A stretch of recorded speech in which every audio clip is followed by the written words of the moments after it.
Distinguished guests, ladies and gentlemen, it's a great pleasure and honor to welcome you on this webinar under the theme The Power of Africa's Mineral Resources and Sustainable Development. Africa needs and potential of the mineral sector for Africa's sustainable development and the role of standardization. On behalf of the Moroccan Institute, I would like to extend my sincere appreciation to the African organization also and all, especially Mr. Hermorgen and the Central Secretariat for all, and also all the partners who has worked together to organize this important event. I also warmly welcome all participants joining us today from across Africa and beyond, including representatives from government, industry, academia, standards bodies, and international organizations. As you may know, and also all of us know, Africa is endowed with extraordinary mineral wealth. The continent holds a significant share of world reserve of critical and strategic minerals that are essential for the global food security, energy transition, digital transformation, and industrial development.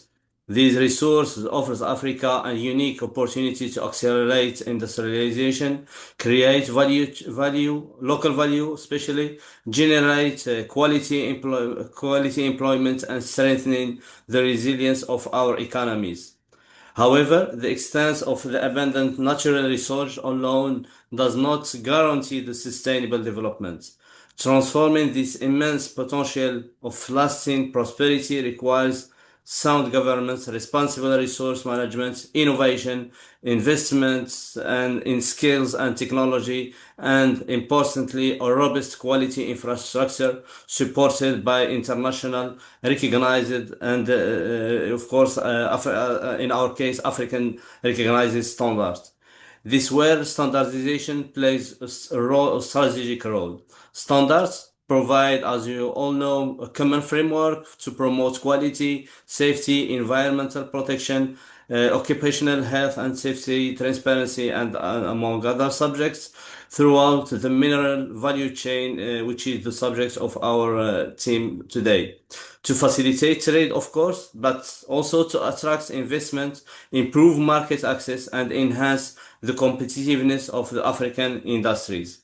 However, or moreover, standards support every stage in the mining cycle, from exploration and extraction to processing, transportation, environmental management, social responsibility, and circular economy practices, and ultimately mine closure and site rehabilitation. They also contribute to responsible sourcing and sustainable reporting and the adoption of the best international practices. As Africa advanced the implementation of the ZLECAf, the African Continental Free Trade Area, based on the harmonized standards published by ARSO, they will become increasingly important in promoting regional integration, facilitating infra-trade Africa, reducing technical barriers to trade, and strengthening continental value chain in the mineral sector. Morocco, through Imanor, has also started this work by creating a technical committee on mining, which is mirroring the international ISO TC 8082 and remains fully committed to strengthen cooperation in standardization at the national level, at the African level, and international level. We firmly believe that the harmonized standards are not only technical tools, but also strategic enablers for sustainable industrial development, investment and innovation, and economic integration across our continent. I believe that these webinars today will provide an excellent platform to exchange experience, identify common challenges, and explore how industrialization can further support the sustainable development of the Africa's mineral sector while contributing at the global level to the achievement of the Africa Union Agenda 2063 and the United Nations Sustainable Development Goals. I am confident that our discussion will be insightful, productive, and open new venues for collaboration among all stakeholders. Thank you. again for your participation, and I wish you a successful and fruitful webinar. Thank you. Uh, Thank you very much, Mr. Isam. I think that one is very well highlighted what we are expecting in this webinar, what is going on, and the role of standardization, picking on the topic. We are blessed today to have panelists. Already we have our host as the Secretary General of ARSO. We have our co-host who has now given us a welcoming remark. We have Mr. Alami, who will be our moderator. Then we are expecting to have presentations, discussions, elaborations from our panelists of today. Our first panelist will be Mr. Ruben Gisore, the Technical Director of ARSO, and that is the sub-theme. We'll have Miss Grace Kabulanda Palambula, also from Morocco. Then we are going to have Yasin Flowers, and also we were supposed to have Red and Nabadi. They are coming together, but mostly the key panelist is Mr. Yasin. Then we have Jacob Beale, that is from USA and representing STM, this E01 committee. And then finally, we have Mr. Gabriel Duplessis, who is a legal practitioner. Of course, the issues of mining, the contracts are all issues to do with legal transactions. And this is where now we are going to have the expertise of Mr. Apre from Tralac. You know, Tralac is doing a lot already in Africa and advising extensively in the issues of law. We don't have much time. This presentation, you will have it. Also just sets the tone, what is going on and what is expected. We say that already there is a transition, and this is where we want to focus. We just want to enhance the capacity of Africa to gain, because as we are transitioning and Africa is having all these minerals, what stops us? So those are the issues that we are going to have. Say Africa is already having all these minerals, but where is the problem? Already there is a greater future, but these problems must be fixed. The issues of low industrialization of the industry, the issues of high degree of dependency, and this one mostly we export raw materials, then high degree, the environmental and social impacts. In the terms of climate change, we need to, after mining, then we have to reclaim land because there is life after the mining. Then ineffective tax regimes.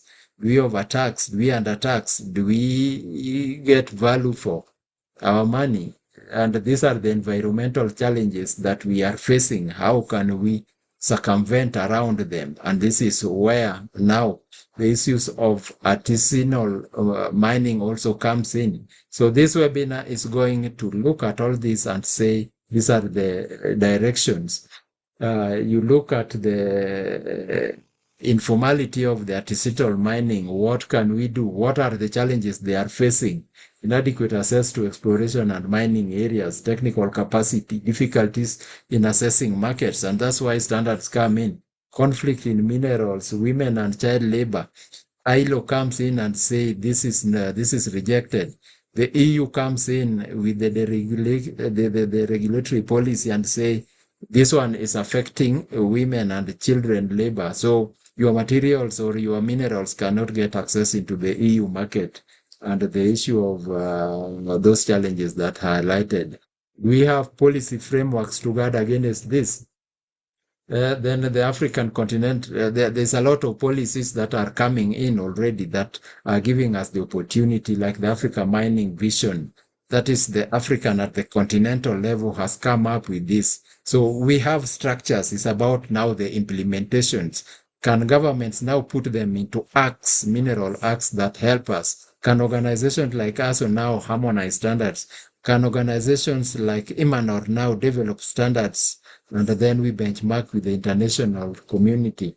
Then the Africa Minerals Development Center has been set by our leaders at the continental level.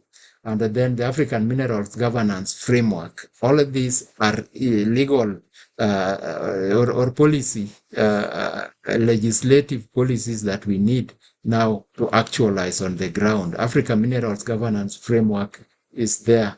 Then the African Union has also established the Africa Mineral Strategy Group that is also advising. Then the strategy recognizes that Africa must move beyond mineral exports and build strong integrated value chains. And that is where the standards are coming in. We are going to see all that in the presentations. Then the African Green Mineral Strategy, and this is the core because we are now in the transitioning, the 2030 agenda, and it is said that Africa has got all it wants. We have the issue of electronic vehicles, electronic batteries, how can we now process and now move on? We have talked about Morocco, and Morocco has strategically positioned itself because there is a lot in Morocco. And you can see the Morocco Mines Plan 2021-2030. And then the Morocco has also the Mining Law 3313. We have Moroccans here who can explain that.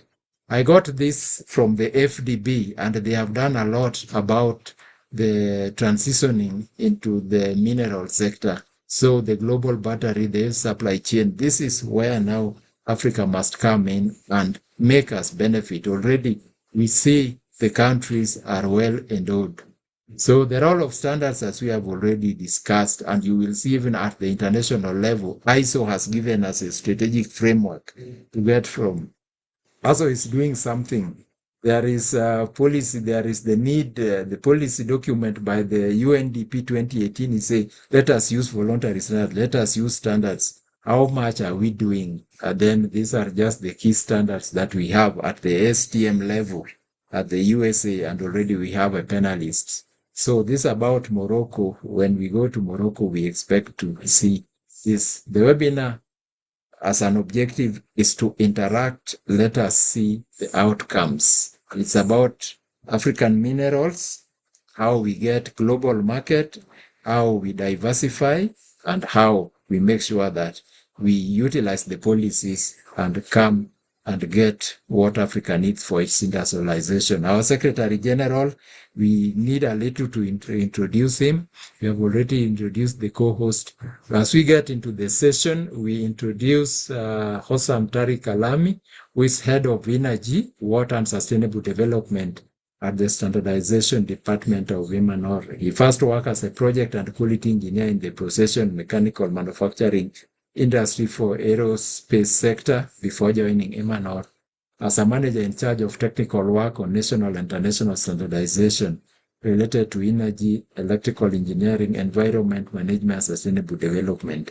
Mr. Tariq Alami will now take us through the plenary session, calling all our panelists on board to give us more about this background that the ASO Central Secretariat has set. So with this, we get back to Mr. Alami, and Mr. Alami now takes over and we introduce the panelists and give them the opportunity. Thank you and welcome. Mr. Alami, now you can take over. Yes. Thank you, Mr. Okongu. Thank you, participants. Thank you, representatives of standardization body and other organizations. I will be continuing in French.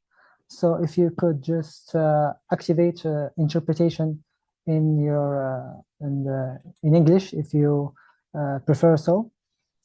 So bonjour tout le monde. J'ai l'honneur de modérer cette session de webinaire organisée en partenariat avec l'Organisation régionale africaine de l'ARSO et en partenariat avec l'Institut marocain de normalisation que je représente aujourd'hui. Le programme de cette session est riche. On a 5 panélistes qui vont dérouler 5 présentations qui vont nous aider à mieux comprendre les enjeux et les défis de l'activité minière et comment les normes et les réglementations peuvent être un support aux politiques publiques des pays du continent africain. Nous allons commencer avec notre première intervention. Mesdames et messieurs, j'ai l'honneur d'accueillir Monsieur Ruben Gisoré, directeur technique de l'ARSO. Donc, depuis 2012, il coordonne les programmes techniques de l'ARSO dans les domaines de l'harmonisation des normes, de l'évaluation de la conformité et du renforcement des infrastructures qualité en Afrique. Monsieur Gisore est fort d'une longue expérience acquise notamment au Kenya Bureau of Standards. Il a également contribué à plusieurs initiatives continentales en matière de normalisation, de qualité et d'intégration économique régionale. Son intervention portera sur le rôle stratégique des ressources minérales africaines dans la transition énergétique mondiale et sur la manière dont les politiques publiques, les cadres réglementaires efficaces et la normalisation peuvent constituer des leviers essentiels pour un développement durable du secteur minier en Afrique. Monsieur Gisoré, vous avez la parole, donc une présentation d'autour de 15 minutes, s'il vous plaît.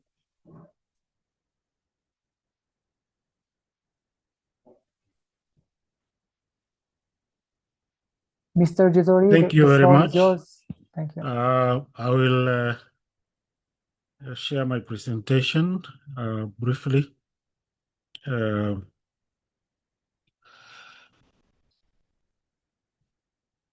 I hope you're able to see. Yes. Just a moment, I share properly. It was fine in full screen. It was Okay.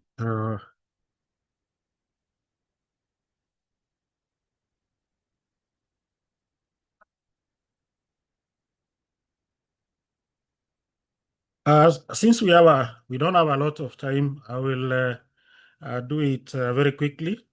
The topic has been introduced, and what we are looking at is how we leverage this standard, the minerals in the continent for sustainable development by using standards.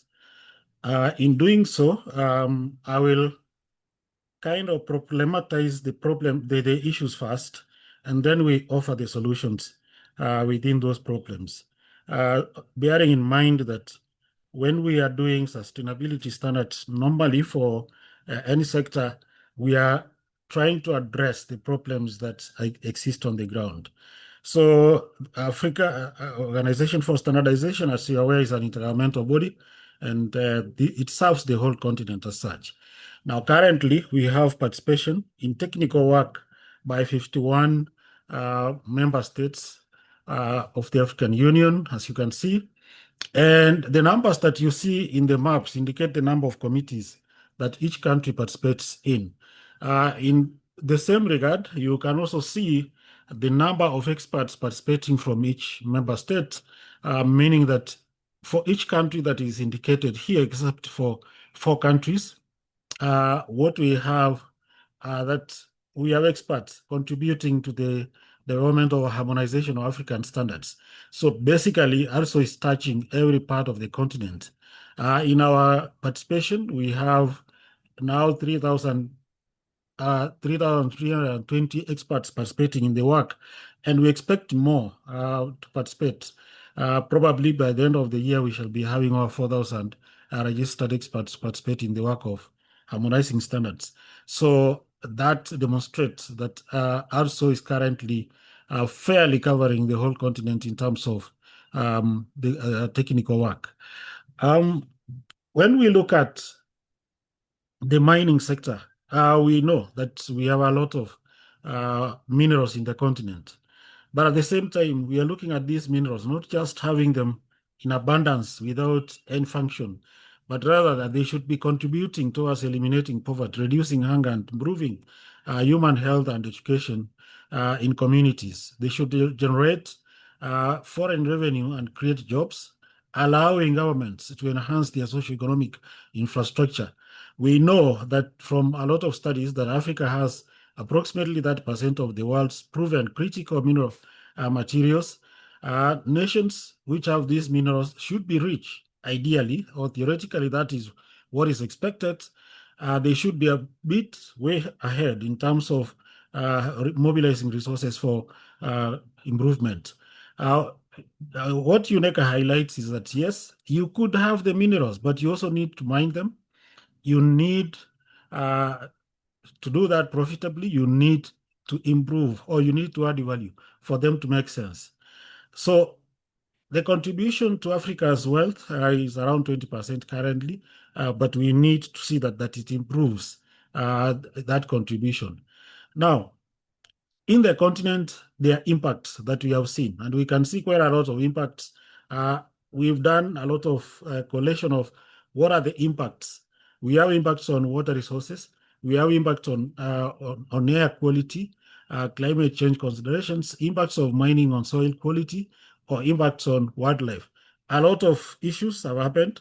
Now, the presentation here just gives you the graphics to resonate with those impacts. We also have socioeconomic impacts where we have displacements of people, especially where there are big mining operations. We have mining and human rights aspects coming out, where the mining conditions are such that they infringe on human rights. We have loss of clean water, and this is something that has been reported in a number of countries. You read through the papers and you find a lot of contamination of water sources by mining companies. We have economic and livelihood impacts, particularly where mines are encountered, and we have criminal activities that come and they take over the areas. Then occupational health and safety concerns, impacts on cultural and aesthetic resources. There is militarization in some of the areas. So these are some of the challenges that we encounter. Also, the other impacts being destruction of protected areas, environmental and social impacts should be assessed first. We should have public participation. We should have access to information, addressing the minerals and conflicts, linkages, and also policy implications. What are they that can intervene to make it sustainable? So if you look at all this, you realize that we have quite a lot of challenges. Now, when we talk of minerals, we should not always focus on metals. We should focus on other types. There are aspects like mining salts, mining rocks for fertilizers. These are all minerals. And what are the impacts on human health? In some cases, you find that the children are being used. And these are underage children who should not be there because these are areas that we consider to be dangerous. Then we have artisanal mining. What are the implications? In most countries, you find that these artisanal mining activities are considered illegal. And yet, in the normal industries, small scale industries are considered legal. But in mining, they are mostly considered illegal. And for that matter, there is no framework that allows them to do it legally. They don't have access to technology to make it easier, to make it better, or to make it safe for mining. There's inadequate access to exploration and mining areas. I'm happy that in some countries this has been addressed. Actually, I remember in the recent past, Tanzania making it possible for small artisanal miners to form cooperatives and do the mining. So we have a lot of activities that should go into enhancing the mining by artisanal miners. And so what you see at the end of the day is that we want to address mining as a sustainable activity in the continent. But we need a knowledge-driven African mining sector that catalyzes and contributes to the broad-based growth and development of a single market in the continent. We also need a comprehensive deployment of standards for value addition and conformity assessment to meet mineral purity and product specifications. More often, what has been happening is that these minerals are carried away in their raw form, in their ore form, to go out of the continent, get refined, get separated. And in the process, the benefits reside with those who do the refining, with those who do the separation, and therefore get more minerals than what was actually declared. The mineral stewardship requires components which are promoting responsible mining, environmental sustainability, circular economy principles, is safe, healthy, and gender and ethnically inclusive, socially responsible, and appreciated by surrounding communities. Now, what has happened in a number of areas, we find that mines are set up in areas, communities are expelled, or they are moved out of their land, and that results in social conflicts or in resistance to those mining activities. We need to create key mineral value chains. Looking at the current trend in the continent is that many more countries are emphasizing that the refining needs to take place within their country, that those products which are the outcome of the refining need to be the ones produced within the countries. So there is no need of mining copper ore and taking it out and for you to import the conductors and other materials that result from that. It's expensive. It can be refined within the countries. And that is what you can see in the depiction that is generated by AI. Then we need to look at the mining sector that harnesses the potential of artisanal and small-scale mining to stimulate local and national entrepreneurship. Now, when you go to countries like Zambia, you'll find that already some of these activities are taking place, that they can take, the small-scale miners can take gems and gemstones and actually refine them to jewels that can be sold at higher costs. And this is encouraging, and we need to encourage more frameworks that can generate that.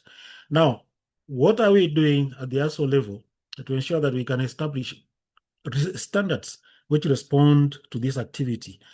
We are currently engaged with the ISO to ensure that we can participate in activities of standardization, which generate standards that can be used, first of all, for purposes of traceability, secondly, for mineral beneficiation, thirdly, for mining reclamation, ensuring that once the mines are closed or decommissioned, they can be done safely so that they reclaim the landscape to be used for other purposes.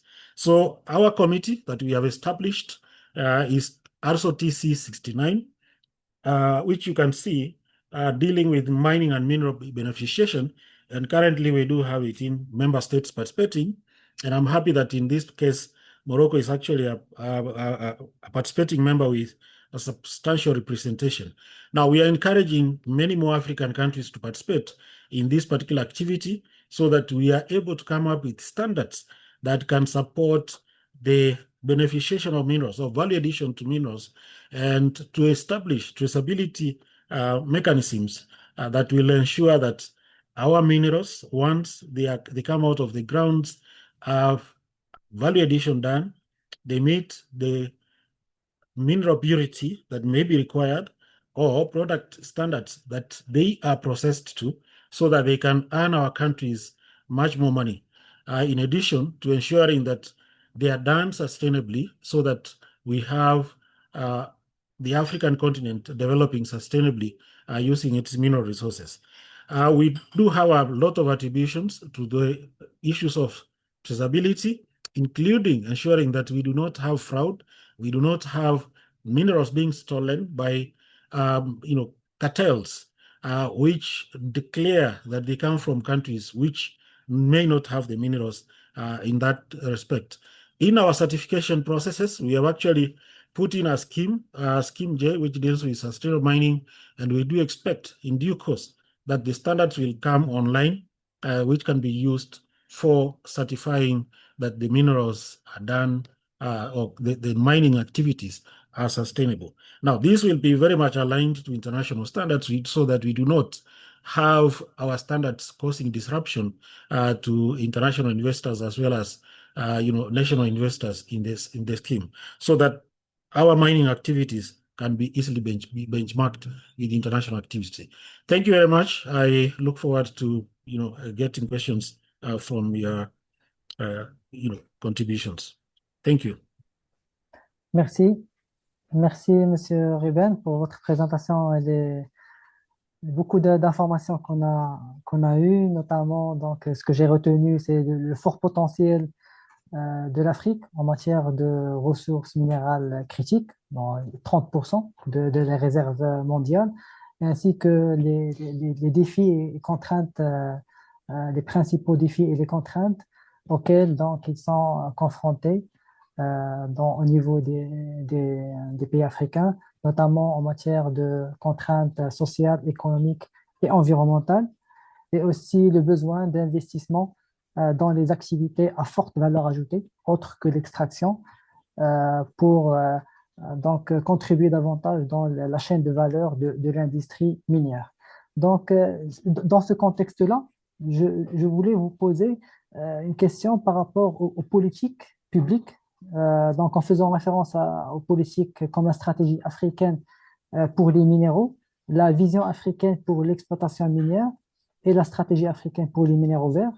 Comment l'Afrique se repositionne-t-elle pour relever les défis du secteur et en faire un pilier clé pour son développement durable, mais aussi comment les normes et les cadres réglementaires peuvent y être comme des catalyseurs et des voies pour passer de l'exploitation de matières premières à une valorisation locale, traitement et l'industrialisation et l'intégration de chaînes de valeur minières régionales efficaces.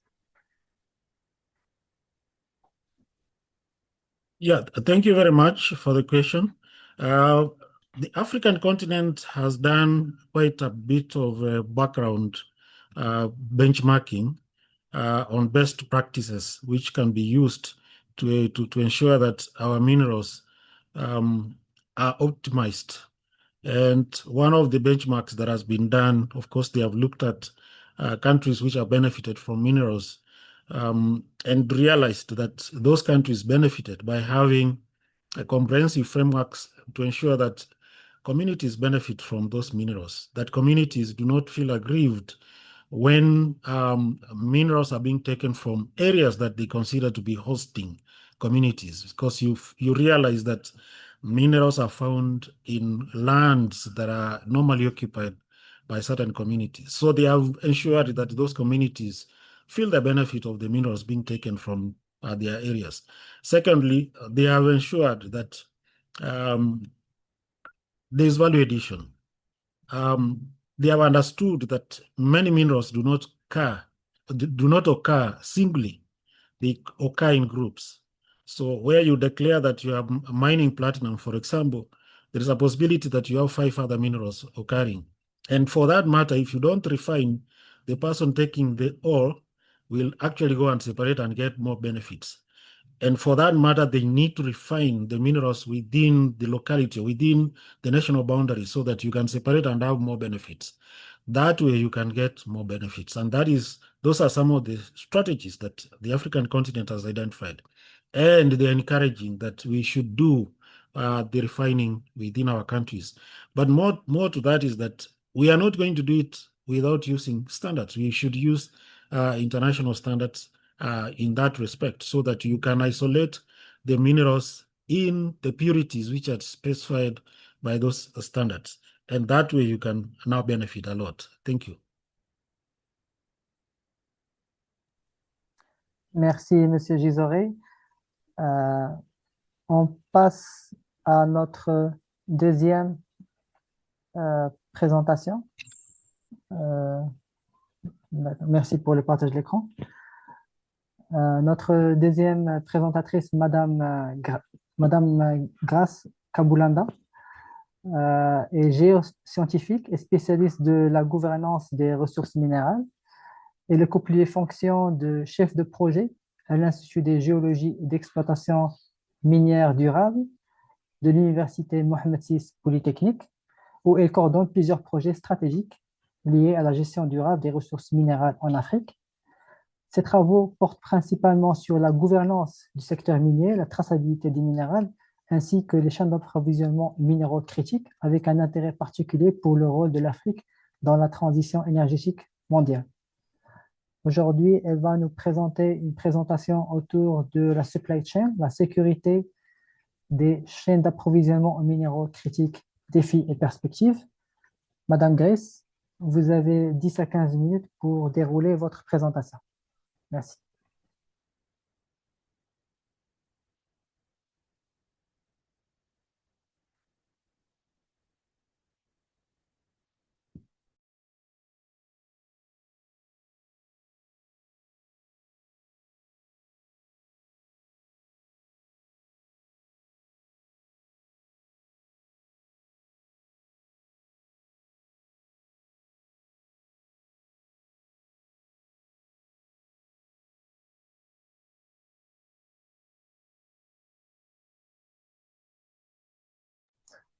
Si vous pouvez activer votre micro et mettre la présentation en plein écran. Voilà.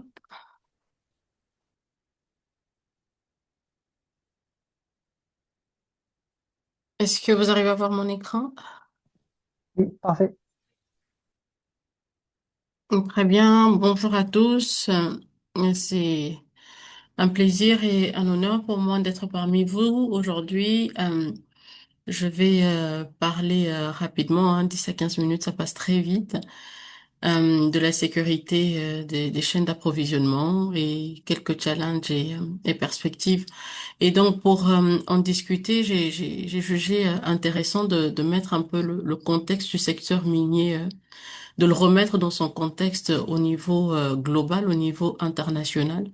Ça va nous permettre de mieux comprendre cette chaîne de valeur, comment elle est organisée, comment elle est structurée et quels sont aujourd'hui les challenges et les perspectives. Je veux ouvrir une parenthèse rapidement avant de dérouler ma présentation qui va se faire un focus sur le secteur minier marocain. Pour dire qu'aujourd'hui, lorsqu'on parle du secteur minier en Afrique, on a tendance à mettre à mettre le focus ou à appuyer sur le fait que l'Afrique ne ne jouit pas suffisamment de ses ressources minérales, mais on oublie de voir en fait que les choses sont en train de d'évoluer, que le secteur minier africain est en train d'évoluer. Donc, je vais vous montrer quand même que cette évolution est perspectible et palpable et visible. Et je vais aussi souligner quels sont les différents challenges hein, qui nous restent à relever. Et donc, comme je le disais, je vais parler du contexte du secteur minier d'abord en général. Et donc, le marché aujourd'hui est structuré autour de la demande et de l'approvisionnement, et ce qui est d'ailleurs le cœur de ma présentation. Mais la volatilité des prix, les rigueurs ou les exigences ESG et la raffinerie sont vraiment là les paramètres qui structurent le marché mondial du secteur minier. Et donc, ça comme pilier, on a au-dessus de ça la demande qui est vraiment évolutive et croissante. Et cette demande, en fait, s'appuie sur la croissance rapide de la Chine, l'urbanisation aussi qui est très rapide, la croissance de la classe moyenne et l'énergie, la transition énergétique. Et donc, ça a créé une pression. Et cette pression a eu des impacts, notamment la sécurité des chaînes d'approvisionnement, parce que aujourd'hui les chaînes d'approvisionnement sont très fracturées. Et donc, ça a créé aussi un autre impact sur la souveraineté industrielle, alimentaire et énergétique des pays. Et donc, aujourd'hui, les pays réfléchissent, multiplient des initiatives pour pouvoir assurer leur approvisionnement. Et il faudrait comprendre aussi le contexte du secteur minier parce que le secteur minier est un secteur assez spécifique hein, dans sa façon de fonctionner. Et donc là, j'ai voulu présenter quand même les piliers de ce secteur minier, comment il est organisé hein, de façon un peu grossière. Donc le secteur minier est d'abord est d'abord un secteur qui est relié directement à l'État. C'est du domaine public et donc c'est réglé par le cadre réglementaire nationaux sur lesquels vont se rajouter les initiatives ou les exigences internationaux. Le secteur minier est un secteur à haut risque financier, technique il est aussi caractérisé par le fait que ça exige des capitaux à long terme. Aujourd'hui, on est d'accord sur le fait que entre le temps où on découvre un indice et l'ouverture d'une mine, il faut compter au minimum 15 ans. 15 ans qui exigent beaucoup d'investissement. Et donc, le secteur minier est caractérisé par cette demande-là, mais aussi par une expertise bien spécifique. Dans le secteur minier, il faut avoir plusieurs expertises pour que l'ensemble marche correctement et aussi la complexité des parties prenantes. Aujourd'hui, je suis en train de vous parler du fait que c'est du domaine public, donc il doit avoir les gouvernements, les ministères, ainsi de suite, mais il faudrait voir tous les mécanismes autour, les partenaires financiers, les sociétés civiles. Donc, c'est un peu ça la structure du secteur minier. Et donc, ce secteur minier, à cause de la demande croissante, a beaucoup évolué depuis les années 2010. Donc, sur cette diapo, vous pouvez voir cette évolution avec plusieurs initiatives, plusieurs mécanismes qui ont été proposés. Je vais vous en citer quelques-uns. Par exemple, en 2000, on a eu la promulgation des guidelines, des principes de l'OCDE. En 2004, on a eu le lancement de l'ITIE pour venir soutenir les besoins en termes de transparence. En 2013, il y a eu la vision minière dont on parlait tout à l'heure qui a été lancée avec des objectifs jusqu'en 2063. On a eu les objectifs de développement durable. Donc, toutes ces initiatives, en fait, ont permis, en fait, la création de plusieurs standards, de plusieurs exigences sur lesquelles on peut se poser la question sur leur interopérabilité. Ça veut dire qu'aujourd'hui, on a plus de 80 initiatives pour soutenir les objectifs de développement durable, pour soutenir la durabilité du secteur minier en général, mais parfois on a du mal quand vous parlez avec des opérateurs miniers, quand vous parlez avec les opérateurs dans le secteur minier, vous diront que parfois il y en a tellement qu'on ne sait vraiment plus où se mettre. Ça, c'était juste une parenthèse pour vous montrer aussi la complexité en fait de ce secteur minier-là. Et donc cette évolution a poussé les différents pays à revoir leur cadre réglementaire. Donc ici aujourd'hui on reconnaît qu'on a environ 5 générations des codes miniers. Dans un premier temps, surtout particulièrement en Afrique, on avait la première génération des codes miniers qui visait en fait la nationalisation du secteur minier. On a eu une deuxième génération pour des besoins de financement qui s'est ouvert à l'international.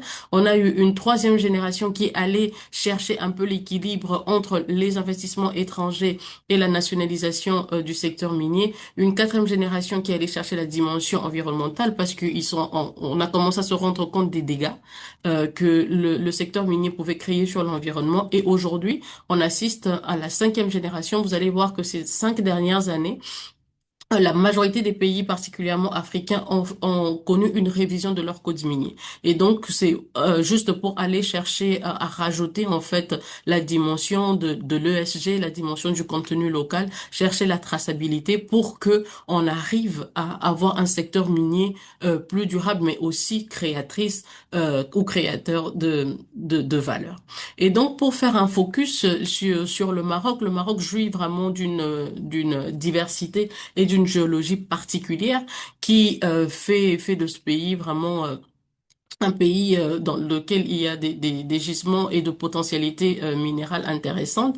Aujourd'hui, on reconnaît que le Maroc détient plus de 70 ou environ 70% des réserves en phosphate, mais ce n'est pas tout. On a tendance à trop se focaliser sur le phosphate, mais il y a plusieurs autres types de minéralisation qu'on y trouve. Aujourd'hui, le Maroc produit énormément d'argent, de cuivre, et puis j'ai voulu vous présenter ici vers le sud du pays, quelques prospects où on est en train de chercher les terres rares. Donc c'est vraiment pour montrer la diversité en fait minérale du Maroc. Et aujourd'hui, le Maroc jouit en fait de plus de 100 ans, une plus de 100 ans de tradition minière, et ça a évolué dans le temps, toujours avec au centre le phosphate, mais qui va aller chercher derrière la diversification du secteur minier. Le phosphate aujourd'hui intervient dans le secteur minier, mais il y a cette diversification dont je parle. Le secteur minier contribue par exemple à 10% du PIB du pays, avec des emplois directs de pratiquement 50 000 personnes. Donc, ce qui fait du secteur minier marocain un secteur d'importance en fait dans le pays.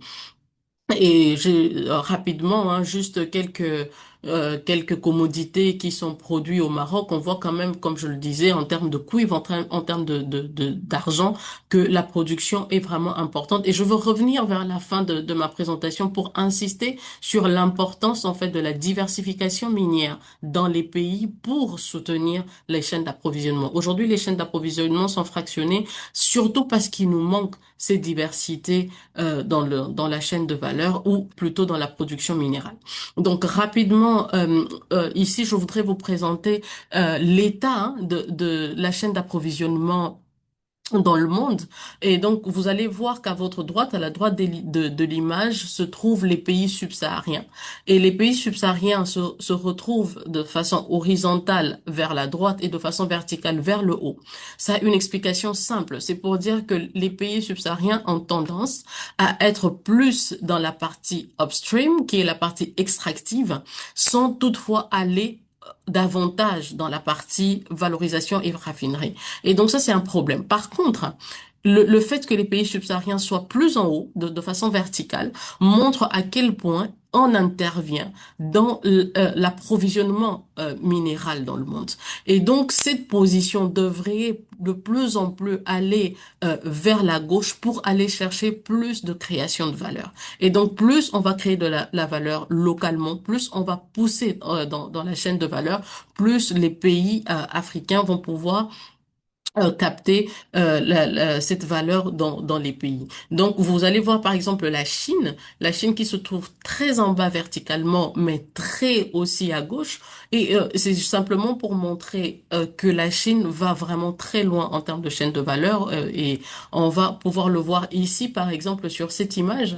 On voit que dans la figure juste à ma gauche, on voit qu'il y a plusieurs pays. Hein, vous pouvez voir juste la diversité des couleurs pour voir qu'il y a plusieurs pays qui interviennent dans la production, par exemple, du cuivre, dans la production du lithium, du nickel, ainsi de suite. Mais très vite, on va voir que ces couleurs disparaissent quand on parle de raffinerie. C'est pour simplement dire que les pays ont tendance à être dans l'extractif, sans toutefois pousser dans la chaîne de valeur. Et ça pose un sérieux problème, surtout pour les pays africains. Et ce que j'étais en train de dire, c'est que, qu'à cela ne tienne, on peut quand même voir que plusieurs pays aujourd'hui se dotent euh, tant d'un cadre réglementaire qui leur permet de pousser davantage que d'un cadre financier pour leur permettre de capter davantage des fonds. Et donc, on voit que dans tous les pays où il y a de l'extraction, là où on a des couleurs marron plus foncées, c'est des pays qui poussent en fait jusque dans la fabrication des produits finis. Donc, les pourcentages ne sont pas encore forcément considérables, mais il faudrait reconnaître, il faudrait souligner que pas mal de pays, aujourd'hui, il y a beaucoup d'initiatives qui sont lancées dans les pays africains pour permettre, en fait, que le secteur minier ne soit pas cloisonné seulement dans l'extraction, mais poussé davantage dans la partie valorisation. Et cette figure, c'est juste pour vous montrer aussi la fragilité hein, des chaînes d'approvisionnement, surtout lorsqu'elles sont localisées, d'où l'importance, comme je le disais tout à l'heure, de la diversité. Avec le conflit au Moyen-Orient, on a assisté de façon vraiment euh, presque limité hein, à la hausse des prix de soufre, de l'acide sulfurique, avec la Chine qui a arrêté l'exportation, ce qui a créé énormément de difficultés dans plusieurs secteurs. OCP, par exemple, on a été véritablement victime.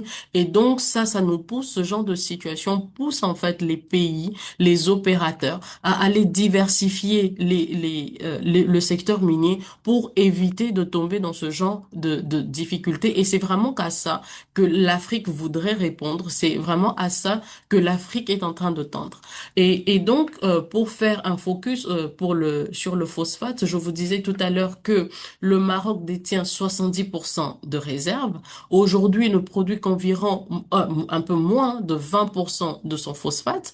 Mais vous allez voir que dans la production, par exemple, de l'acide phosphorique, en 2023, le Maroc n'était pratiquement pas là. Il est pratiquement inexistant. Mais aujourd'hui, avec les prévisions, en 2025, on commence à voir cette contribution de plus en plus présente. Et avec les projections, on voit que d'ici 2035, ça ne sera pas complet, mais le Maroc va de plus en plus se positionner dans la production de l'acide sulfurique, ce qui montre que le pays quitte, l'opérateur quitte de la position seulement de l'extractif, mais va pousser davantage dans la création de valeur.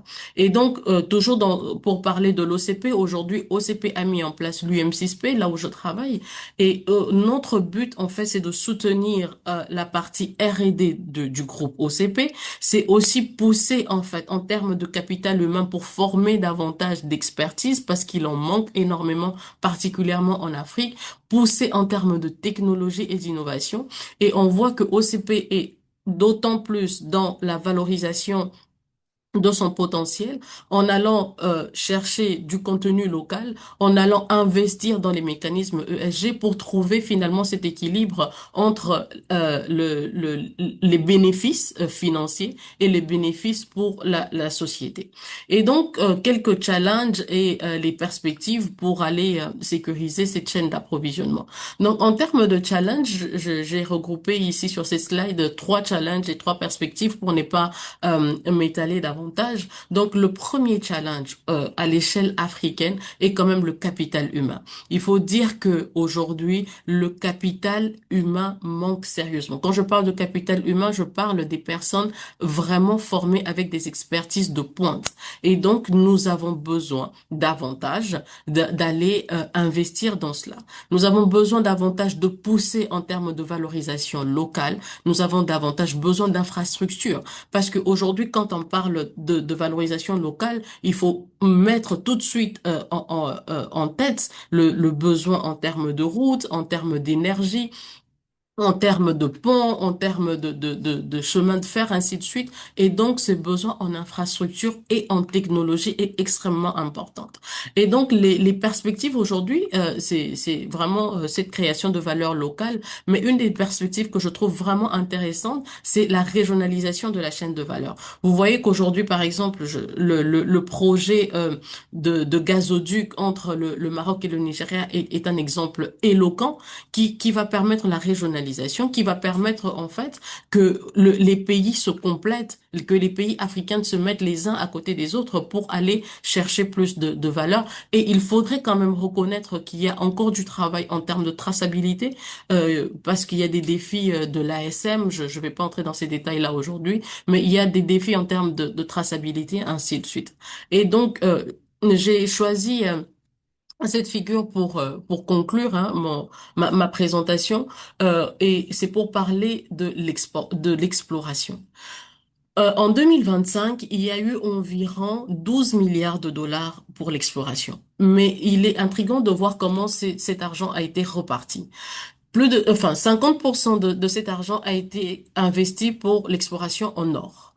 Et nous avons 4% pour l'argent, 5% pour le lithium, 3 pour le nickel 1 et 26 pour le cuivre, seulement 9% pour les autres minerais. Pourtant, on peut reconnaître le besoin d'exploration en graphite, on peut reconnaître les besoins d'exploration en tungstène. Il y a tellement de minerais critiques aujourd'hui dans le monde, dans le chaîne d'approvisionnement ont besoin pour voir que l'exploration est très, très localisée, que ce soit de façon régionale, que ce soit en termes des minerais qu'on va explorer. Et donc, je pense que l'Afrique gagnerait davantage à diversifier, à ouvrir son portefeuille pour que la captation de ces fonds d'exploration aille chercher au-delà des minerais qui sont déjà connus, un peu sortir sur les schémas tels que la RDC pour le cobalt et le cuivre, le Maroc pour le phosphate, la Guinée pour la bauxite, ainsi de suite, mais aller vraiment ouvrir davantage pour diversifier la chaîne d'approvisionnement et ça va réduire en termes de fragilité et ça va permettre à ce que cette chaîne d'approvisionnement justement soit sécurisée, que ce soit pour l'Afrique et à l'échelle internationale. Et voilà, merci beaucoup pour votre attention.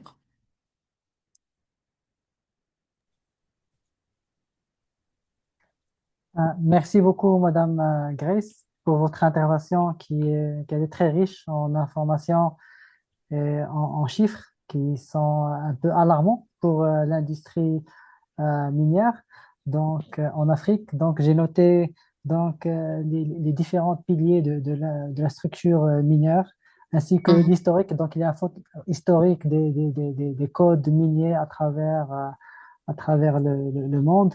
et aussi la multitude de standards, et ce Exact. qui renforce la complexité et l'interopérabilité entre les normes.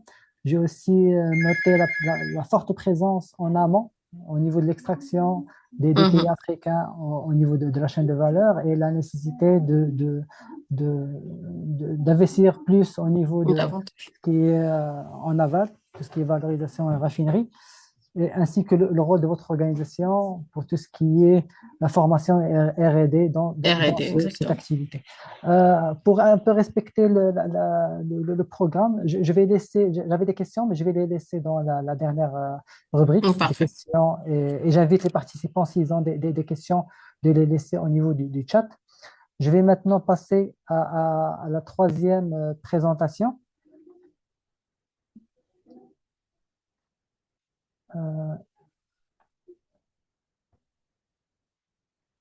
Donc, la troisième présentation qui nous est accordée par Monsieur Yassine Flio et Monsieur Reda Annabi euh, de l'Office national des hydrocarbures et des mines au Maroc. Monsieur Yassine Flio est responsable de la division laboratoire mines à la direction de l'exploration minière de l'Office national des hydrocarbures et Monsieur Reda est chef de division métaux précieux à la direction de l'exploration minière de l'ONI. Ils vont nous présenter, merci. Ils vont nous présenter aujourd'hui une présentation sur l'arsenal normatif et de certification qui sont applicables à l'activité minière à travers un benchmark au niveau international de différentes normes existantes. Monsieur Yassine Flio, Bonjour. vous avez 10 à 15 minutes pour présenter. Merci. Donc, bonjour tout le monde. Merci d'avoir nous invité pour ce webinaire. Tout d'abord, je me présente. Je suis Yassine Clio, chef de division de laboratoire mine à l'Office national des hydrocarbures. Donc, je suis responsable de tout ce qui est analyse minérale des échantillons géologiques qui sont des données indispensables dans les activités d'exploration et d'exploitation minière. Donc, permettez-moi, je vais essayer de partager. D'accord. Donc, d'accord. Attends, je vais essayer de partager. Monsieur, est-ce que vous pouvez. Euh, d'accord. Attendez. Je vais présenter votre présentation. D'accord, il y a un problème qui apparaît dans notre cas.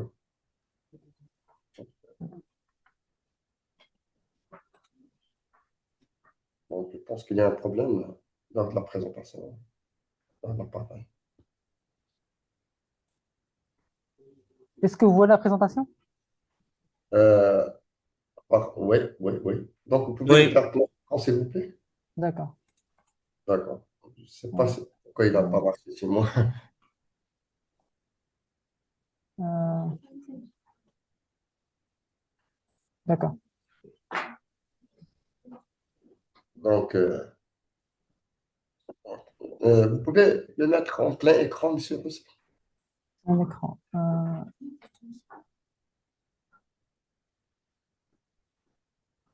C'est bon? C'est visible? Euh, d'accord, d'accord. Donc, c'est bon, on peut faire ça. Ok. d'accord. Donc, tout d'abord, je vais vous présenter un sujet qui est très stratégique pour nous, qui est en relation avec la normalisation et la certification des activités minières au niveau de l'ONU. En commençant par les messages clés de cette présentation, qui sont en relation avec le reporting technique des ressources et des réserves minières, qui est tout d'abord basé sur des référentiels qui sont reconnus et transparents. Aussi, la notion des personnes compétentes, qui sont indispensables pour avoir plus de crédibilité sur les ressources et des estimations qui sont déclarées dans les rapports minières.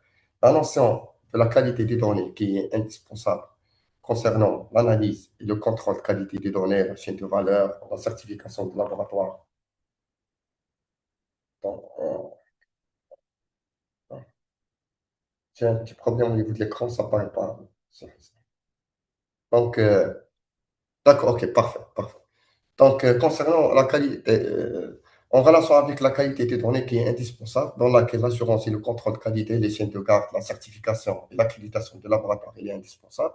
Aussi, un point qui est en relation avec les normes de management qui sont obligatoires pour structurer la qualité, l'environnement, la sécurité et la fiabilité analytique des activités minières, les standards ESG qui sont indispensables pour l'accès au financement au marché des projets miniers, et finalement la démarche de l'ONU qui se base sur l'intégration progressive de ces standards dans l'activité de la prospection minière en se basant sur la standardisation et la formation du personnel. Suivant. D'accord. Notre présentation, ça va dérouler selon le plan suivant. On commence par le cadre général de l'activité, le cadre général de la normalisation des activités minières, puis en parlant sur les différents standards internationaux qui sont obligatoires dans le reporting minier, un benchmarking international qui nous permet de savoir quels sont les standards internationaux qui est exécuté pour la normalisation et la certification des activités minières, et aussi les normes de management et les standards qui sont obligatoires pour le domaine de l'activité minière, et dernièrement, la démarche de l'ONU utilisée par la normalisation de ces projets miniers et sa recommandation. On commence par le cadre général. Généralement, l'objet est simple, c'est de faire aligner les activités d'exploration et d'exploitation minière à des normes et des standards internationaux pour avoir renforcé la crédibilité et la robustesse des données géologiques qui sont déclarées dans le rapport minier. L'ensemble de ces standards internationaux sont rédigés en 3 articles. C'est le reporting minier, c'est-à-dire comment on va déclarer ce qu'on a trouvé et ce qu'on va exploiter. Le management et la certification, c'est-à-dire comment on va gérer nos activités quotidiennes dans l'exploration et l'exploitation qui sont en relation avec la qualité de l'environnement, santé, sécurité, laboratoire et gestion opérationnelle. Et le standard ESG, responsabilité minière, qui sont en relation comment on va gérer nos impacts environnementaux, sociaux et sur la biodiversité. Ces standards internationaux, ils ont des enjeux critiques qui sont en relation avec la transparence, la crédibilité technique, la performance ESG, la conformité et l'attractivité des projets. Concernant le reporting minier, le scope de la transparence dans le secteur minier, c'est de rédiger comment rédiger le reporting des ressources et des réserves dans un projet minier. Plusieurs normes ou des standards qui existent à l'échelle internationale, comme le Canadien IN 4301, l'Australien JORC, l'Afrique du Sud SAMREC, l'Européen PAC et les États-Unis, qui nous permet de faire certifier ou normaliser l'ensemble des ressources et réserves dans les activités ou les projets miniers. Ces projets ou ces standards internationaux, ils ont des principes communs qui sont basés sur la transparence des données, c'est-à-dire d'avoir des informations claires, vérifiables et non trompeuses. La matérialité des données, c'est la communication des éléments significatifs pour l'évaluation des projets et la compétence des personnes évaluateurs, c'est-à-dire la validation des données par des personnes qualifiées et compétentes. Suivant. Euh, euh, en parlant sur les standards internationaux, on commence par le modèle canadien, qui est codé INI 4301. C'est un modèle qui est strict dans la divulgation technique des projets miniers cotés dans la bourse. Le principe de ce modèle, c'est que la définition des ressources et des réserves dans un projet minier doit prendre en considération la protection, en première, la protection des investisseurs dans les projets miniers par la validation de ces données, des données par des qualified persons, des personnes qualifiées expérimentées dans le domaine, et aussi le suivi de la performance de sites miniers par un règlement, par un référentiel TSL, Towards Responsible Mining, qui couvre tous les impacts qui sont en relation avec les résidus, la biodiversité, l'eau, climat, santé et sécurité.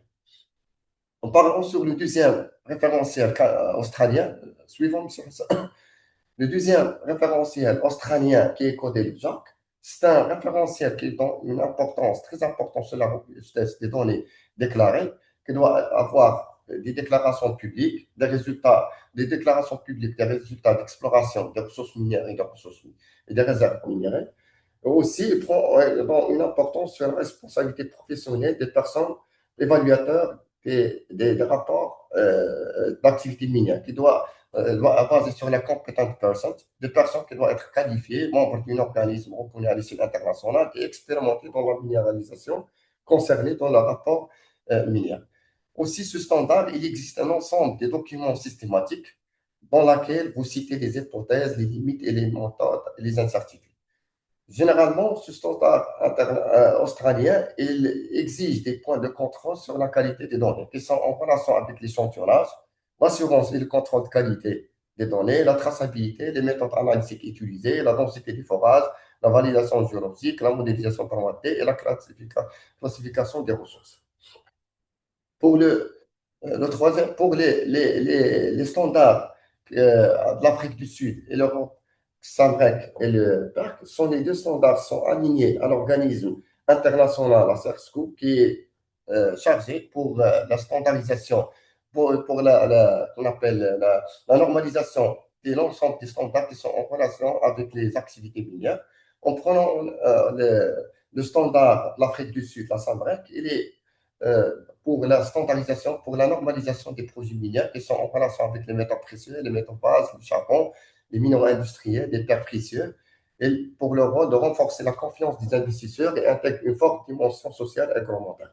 Alors que le standard de l'Europe, le PEREC, c'est un standard qui adopte le contexte européen, qui est en relation avec la conformité environnementale, participation du public, traçabilité, la transition énergétique, la situation des matières premières critiques. L'ensemble de ces deux standards, quelle que soit l'Afrique du Sud ou l'Europe, sont les mêmes, elles ont les mêmes convergences qui sont en relation avec l'alignement à l'organisme international, la CRSCO, la transparence des données, la compétence d'évaluateurs des rapports géologiques et le complément des références PSG qui ont en relation avec l'environnement, la communauté, la convergence et la traçabilité. En parlant maintenant sur les normes de management qui sont applicables aux activités minières. Parmi les normes, on trouve la norme ISO 17001, c'est pour le management de la qualité des activités minières qui concerne les processus internes utilisés, la traçabilité documentaire, la procédure opérationnelle et qualité délivrable.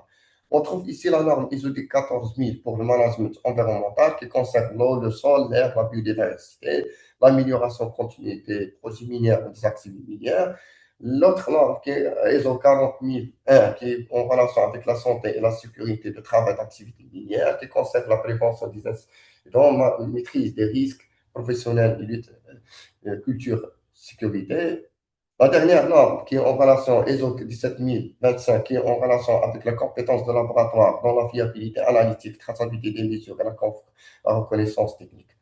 Mais généralement, ces normes de management ne remplacent pas les réglementations minières qui sont imposées par l'État pour des organismes miniers. Elles régleront seulement la conformité, la performance et la crédibilité et la confiance des partenaires.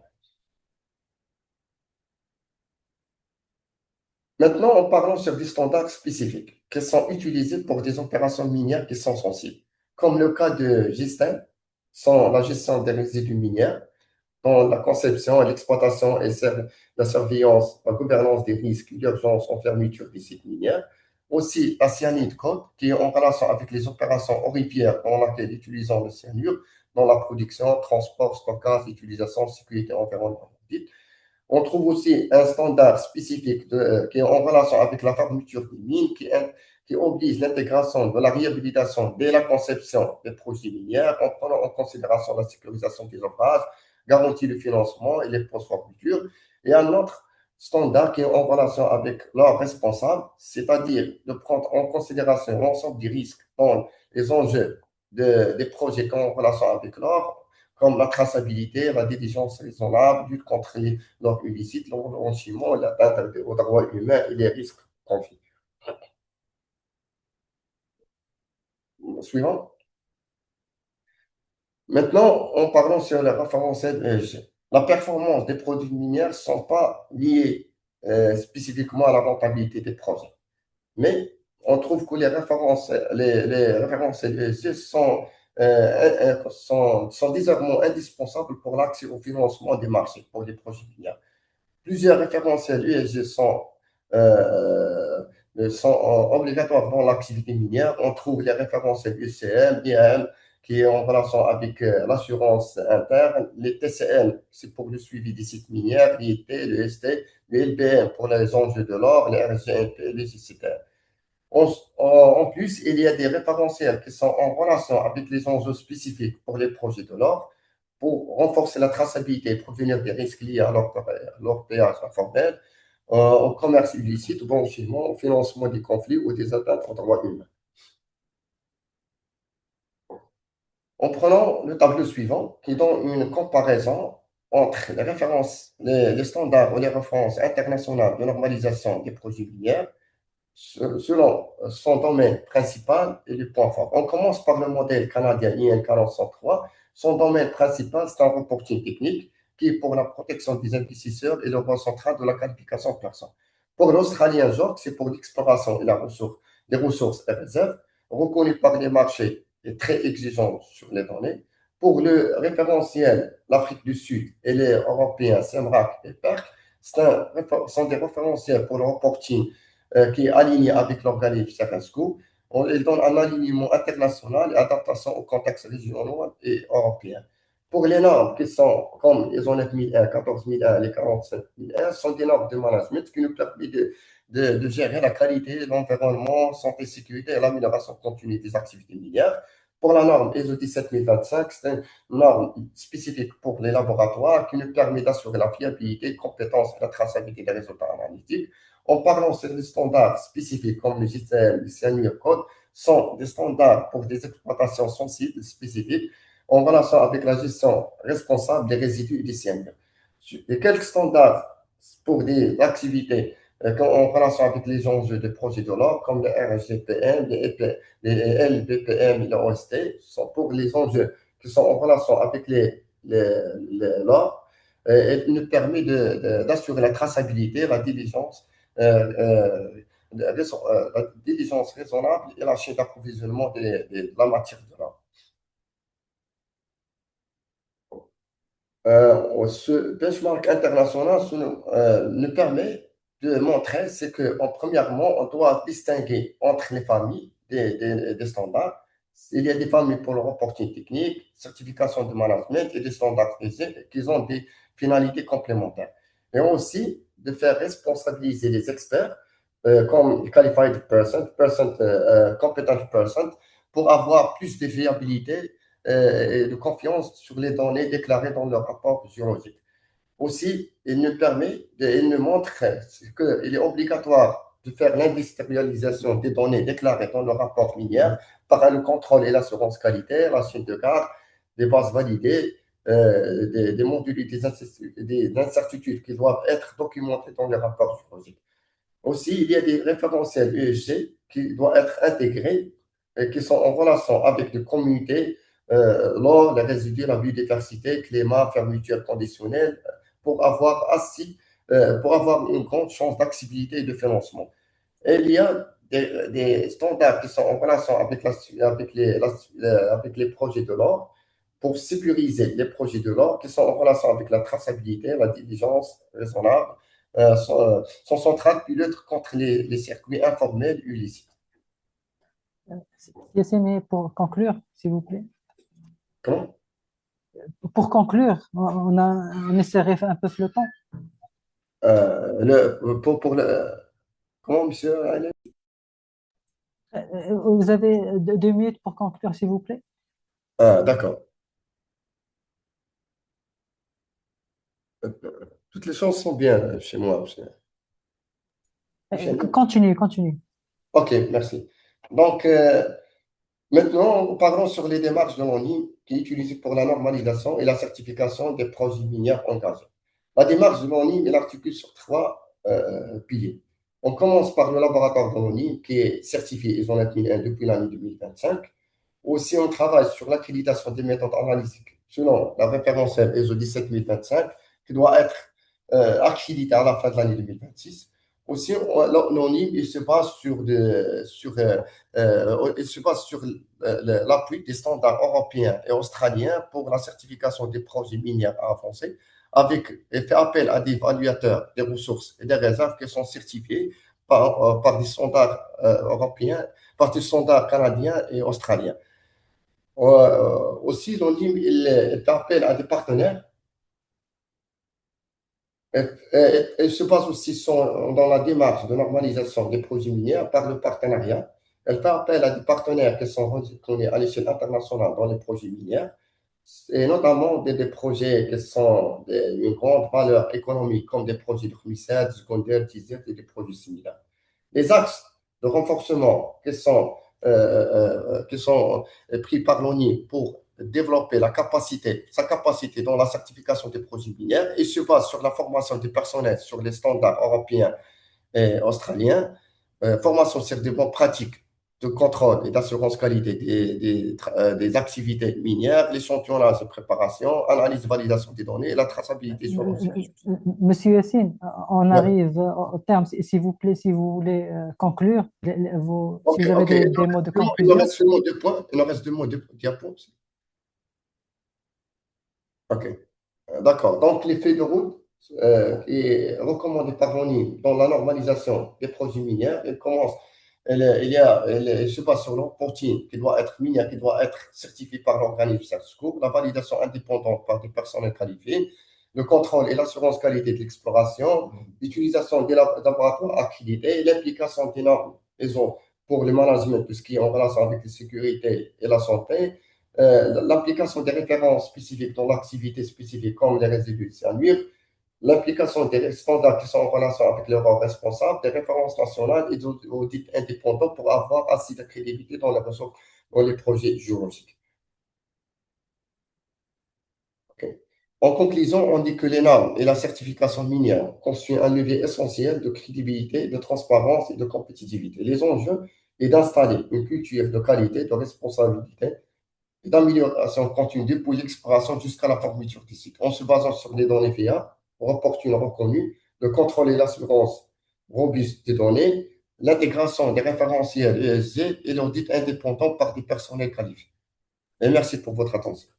Merci, Monsieur Yassine, pour cette présentation qui a été très riche en informations. Donc, on a vu que les normes, ils couvrent l'ensemble des différents aspects de l'activité minière, de l'échantillonnage, la traçabilité, le reporting, l'exploration, la transparence, les systèmes de management, l'ESG, RSO, que ces normes sont des outils en appui à la réglementation qui est essentielle, bien sûr, aux politiques publiques en termes d'industrie minière. Cette présentation nous amène à cinquième présentation de cette journée, cette session, qui va traiter de la qualité, comment les normes ASTM peuvent soutenir la qualité tout au long de la chaîne de valeur des mines et des minéraux. Pour cela, j'ai l'honneur de présenter M. Jacob Bell, membre du comité exécutif de l'ASTM International et responsable du programme des matériaux de référence chez Rocky Mountain Reference Materials, spécialiste de la chimie analytique appliquée aux métaux et aux minéraux. Il contribue activement au développement des normes ASTM qui soutiennent la qualité, la fiabilité des analyses et la confiance tout au long de la chaîne de valeur minière. Il partagera avec nous l'expérience de l'ASTM sur le rôle des normes dans l'amélioration de la qualité des activités minières et des industries extractives. Monsieur Bell, vous avez 10 minutes, s'il vous plaît, pour présenter votre présentation. Hello. Yeah. Is it all right for me to go ahead and share my screen now? Yeah, I will stop my screen. Cool.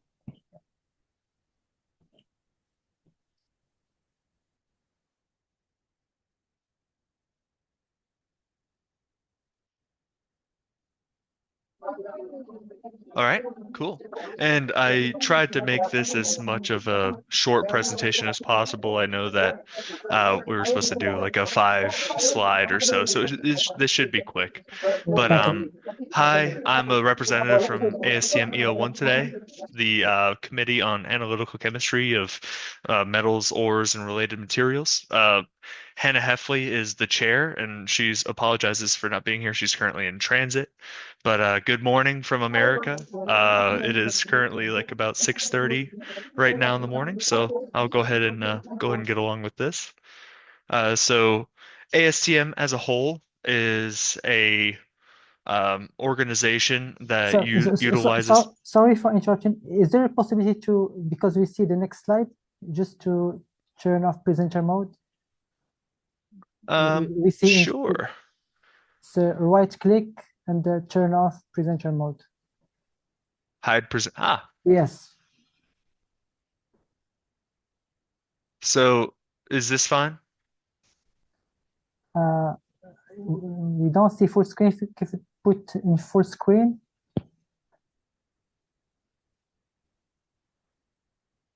if not, we see the slide, but not in full screen.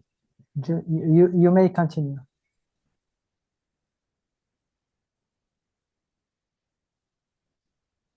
Okay.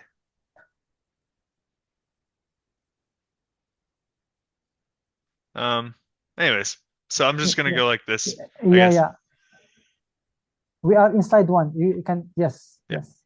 So ASTM as a whole, the organization utilizes the experience of multiple different people, from experts to retirees to people like myself that are just kind of budding into the industry, and collects all those people together, a lot of different points of view from across the world in order to share experiences, to work on standard development, especially in the analytical chemistry field, for methods like instrumentation for Spark or ICP analysis or XRF analysis, things of that nature. And we develop standards in order to better the community in that way to try to have as much of a consensus understanding on testing as possible. We have, as you see here on the slide, 164 countries exchanging expertise and knowledge and 146 technical committees. Um, and moving on here, ASTM committees related to mining. These aren't necessarily solely to do with mining. These are all subsets of different things. Like here you see coal and coke, copper and copper alloys, lime and limestone. There's a lot of different separations in the mining industry that are represented within ASTM as a whole, and that's the representation here. But leading on to EO1. We have 108 approved standards. That could be a guide, a practice, a method, a bunch of different things. But a majority of those, actually, the subcommittee that has the most active running standards are within our ORS subcommittee. It's EO 102. I'll look at more of that in the next slide, but it's a great representation there, which has applicability into this organization here for minerals and mining and things of that nature. But here, our scope and operation is to prepare, evaluate, and issue test methods, practices, guides, and terminology for chemical and spectrochemical analysis as they apply to sampling, testing of metals, ores, related materials. Um, like we said just now, yes, test methods, practices, guides, it goes all the way from how you source that material, what is the standard size of material you should work with, if you're doing like a degradation or acid digestion, how to set that up. When you take finished products, like I do in my scope of work, when I work with alloys, super alloys, all different grades of steels, how to best analyze that so everybody has a consensus. Most importantly, sample prep, but also how to set up calibration curves, the instrumentation software, best practices to really engage and try to connect everything traceability wise to the International System of Units, the SI. All very important things that we discuss within EO1. Here, these are our subcommittees actively within EO1. Like I said before, EO 102 is the ores, concentrates, and related metallurgical materials. I am the membership secretary of EO1 Maine, meaning if there's ever any interest of wanting to join, I'm going to be the person that you would like to talk to. I can relate you back to our chair as well. She currently works in elemental raw material sourcing throughout the world. She has a little bit more of a knowledge base within this organization than I might. I'm more of a chemist by trade, but these are all of our subcommittees down from specifics in iron, sear, and ferroalloys, how to best analyze property values within those, to our refractories, aluminum, magnesium, nickel, cobalt, high temperature alloys, all the way to practices within lab, how to best assign values within certification, how to create new standards. I personally am in charge of, I'm a technical contact for 8 current running standards. All that process altogether, you work within your subcommittees. Here, these are some key standards that I related back to the ores division, like I said earlier. These are all from EO 102. And another something very important to note here of each of these three and many more standards, all of these are either required ballot needing to take action or are overdue. What that means is within ASTM, there is a timeline of about 8 years from it being reapproved or reinstated or put out as a new standard to when it can fall off the books. So after 8 years, if no action is taken to revise something, it will be withdrawn, which means that ASTM does not stand by that standard being actively used. You can still use it for informative representation within any standards, but here, these are in the last few years before they kind of disappear and or withdrawn, and they're very important standards. And something I really wanted to get into, and the main point of my meeting here today, not only to introduce you to EO1, is to garner interest to join, because right now the like American laboratories and mines and things of altogether are in kind of a brain drain right now, which pretty much is meaning that a lot of the technical expertise in America right now is either leaving overseas, the whole productions are leaving overseas.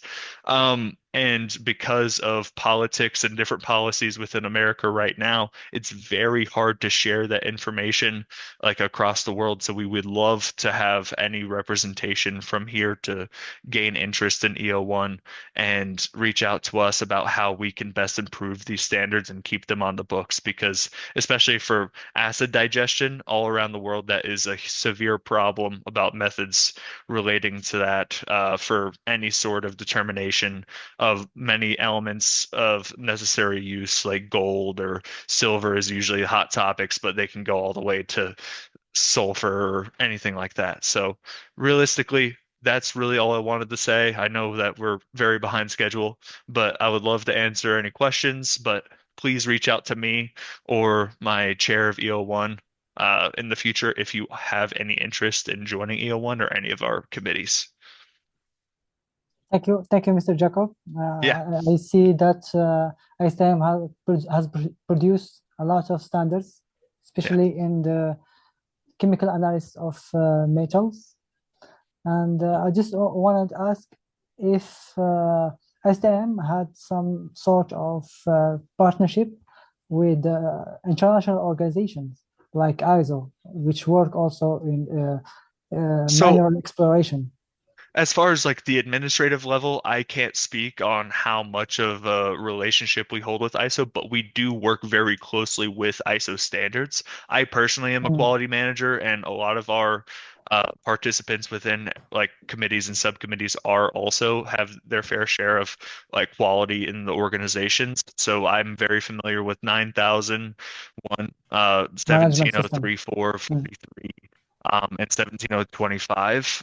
We work very hand in hand with those and some other statistical type of standards within ISO. So yeah, we do hold ISO in very high regard in a lot of our standards in production. But as far as like Uh, on a personal level between executives of ASTM, I can't answer. all right. Thank you. We will see if we had other question in the end of the webinar, if we still have time, but we still have one last presentation. Yeah, I'll stop sharing my screen. For, Thank you very yes. much.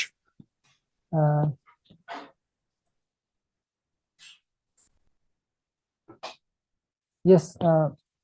Donc, nous accueillons maintenant notre dernier panéliste, Monsieur Abri Duplessis, expert reconnu en droit du commerce international et associé au Trade Law Center, TRALAC, fort d'une vaste expérience dans les domaines des obstacles techniques au commerce, des mesures sanitaires et phytosanitaires, de la propriété intellectuelle et de la normalisation.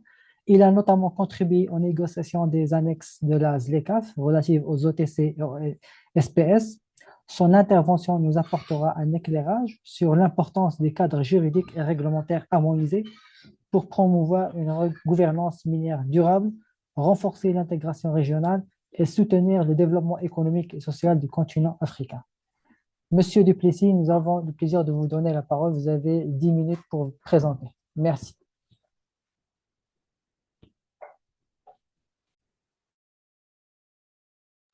Thank you, Mr. Chair. I just need to share my screen. It's on its way.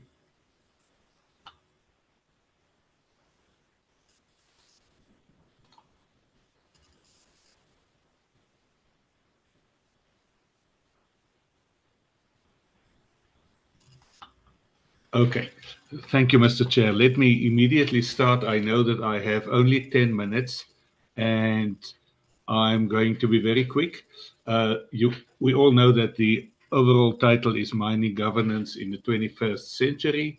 We're talking about orienting legal frameworks towards sustainable development, and I'm going to take a little bit of a look at the role of standards as catalysts.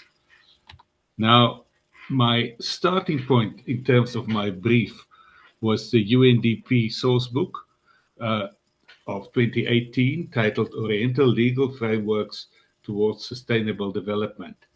And what we find in the source book is that they list all the components of what they see as the legal frameworks, which is relevant to sustainable development and mining. They start out very logically with the domestic legal framework, constitutions, laws, policies, and regulations. They move on to mining contracts, and I will cover a bit of that. They move on to investment treaties, to international human rights law. They list voluntary standards, and I have a chapter on that. And they list customary rules. And I want to also say just a sentence or two on customary rules. But what the UNDP sourcebook tries to address is the role of voluntary standards to fill legal and regulatory gaps and promote environmental sustainability and sustainable social and economic development. And I want immediately to say that the thinking on standards, on voluntary standards, the thinking on mining regulation, the UNDP sourcebook is 2018. What is noticeable is that one can look at standards and mining in terms of a kind of a protective way, protecting people from, protecting workers from, to protecting the environment from, to sustainability, environmentally sustainable, financially sustainable, and then lastly, and maybe the topic that we are looking at in the African continent, is utilizing mining in order to create sustainable social and economic development. So it's a little bit of a thinking from defensive to progressive. Now, how do they use the term voluntary standards in the UNDP sourcebook? I've listed 6 examples. There's a set of standards they list that was done by the International Council on Mining and Metals on sustainable development. There's a code of practice that was done by the Responsible Jewelry Council. There's the Aluminium Stewardship Initiative that was done by the ASI. There's the Initiative for Responsible Mining Standards. There's the International Cyanide Management Code 2000, and there's the Better Coal Code adopted in 2012. Immediately you will see that there isn't a government standardization body involved in any of these 6 items they list as major international standards. They were made by other groupings, NGOs, business bodies, groups of countries, combinations of NGOs and business bodies.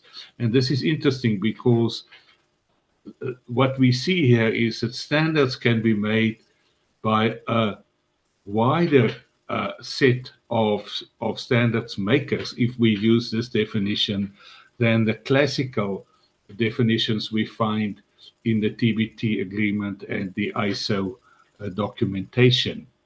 Now, this is why I say here that the term standards is used in a wider sense, made by people interested in a topic, happy to accept them on a voluntary basis, keen to have them operate internationally, and keen to have them enforced. All 6D standards all 5 of these 6 standards are accompanied by an official certification system. All 6D standards mainly started out as a protective rather than a developmental initiative, but over time, people have realized that there need to be a shift, and newer standards are coming along. For example, the Extractive Industry Transparency Initiative, and there's also some newer standards coming along focused on Africa issues, but mostly made not by official government standardization bodies or by regional standardization bodies in the trade law context, or by continental standardization bodies. But the shift has moved on from defending the environment and people, communities from mining, to using standards as catalysts for development. And it's also important to say that the UNDP sourcebook published in 2018, it precedes the African mining vision developments, and it does not really mention the issue of artisanal and small mining. Now, what happened on the African mining vision? 2016 version, if you go through the document, you will find that allocation of responsibilities on standards was made to the African regional economic communities and to the African Union itself. You will also find that since 2016, the African Minerals Development Center, the AMDC, has become very active. It has caused the African MREC, the African Minerals Resource Management and classification system to be put in place. It has put in place PARC, the Pan-African Resource Reporting Code, and it's put in place the GMIS, the Geological and Mineral Information System. It has also moved what was first a national, then a regional system in terms of sustainable resource management. It's moved it continental. So we now have the International Center of Excellence in Sustainable Resource Management in Tanzania. Now, we have a key question to look at when we talk about standards being a catalyst for future development of mining in Africa. And we have to look at what have the regional economic communities done, what has the African Union done, is there a clear shift to continental and to the AFCFTA? The regional economic communities will all have their views on what their standardization setups have done. But I want to quote the example of SADC, the Southern African Development Community. They have clearly been conservative in the work that they've done, but they have focused on the role, which is the classical form of standardization. So they have worked on a geological and mining information system, and they have worked on adapting safety, health, and environmental standards to mining. So they have really gone for the traditional conservative approach to standardization, because the issue that we see worldwide is that people confuse policy making, law making, and standardization. Policy making is not for standards bodies. Law making is not for standards bodies. Standardization is for standards bodies. And this is an important point, and I will come back on it a little bit later. But on the Pan-African Resource Reporting Code, it is interesting to see that it has addressed artisanal and small-scale mining. It has put together a reporting proposal on it. The question is that sufficient? If we have time, if there are questions about it, we can. But the real question is, what is next? So, looking at this whole very crowded field over the last few days, I have a few recommendations to make to the national standardization bodies in Africa, the regional ones, and to ourselves. Now, we must remember that the national standardization bodies are members of ARSO. They are also members of the regional standardization bodies. The regional standardization bodies are not members of ARSO, but they have memoranda of understanding with ARSO and they work closely together. But what is important for me is that if we look at standards and mining in the African context, that we narrow what standardization bodies do to get it in line with the mandate, territory, and way of working of official national standardization bodies. Let me explain it to you like this. A standardization body should not be put to task to find regulatory solutions. A standardization body should be put to task to develop standards in support of the regulatory solutions which the people who are responsible for regulatory solutions have come up with. So you cannot pass mining as a problem to standardization bodies and to ARSO. You have the people who are responsible for mining at the national level, the departments of mineral and energy. They have to take responsibility, come up with their ideas on solutions, and then ask standardization bodies, can you develop standards in support of my solutions? And this is why I have my point 2. The official role is to support policy, regulation, and issue management by way of developing standards, not to accept responsibility for policy development. What does this mean?